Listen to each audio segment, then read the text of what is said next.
સમાચાર બોટાદથી પ્રાપ્ત થઈ રહ્યા છે કે જ્યાં દીપડાનો આતંક જોવા મળ્યો છે, જેના કારણે રહીશોમાં ભયનો માહોલ છે। બોટાદના ગઢડાના હરિપર હોળાયા ગામમાં દીપડાનો આતંક દેખાયો છે। વન વિભાગની ટીમે પણ દીપડો હોવાની વાતની પુષ્ટિ કરી છે।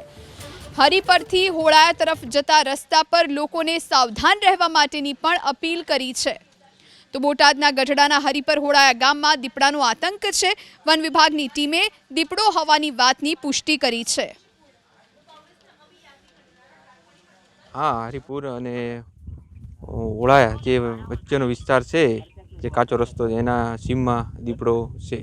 नहीं, दीपड़ाए हजू मारण नहीं कर्युं आ विस्तारमां अने थोड़ाक बकरा जे रेडिया चरावता हता जे बकराओ एने जे एमनो परिवार छे एमणे जोयेला छे। लोकोने खास ए अपील छे के जे हरिपरथी ओळाया जे काचो रस्तो जाय छे, रफ रस्तो कहे छे, एने एना वच्चे जे सीम विस्तार छे ए बाजू कोईए आज अथवा 2 दिवस सुधी ज्यां सूचना न मळे ત્યાં સુધી અવર જવર કરવી નહીં।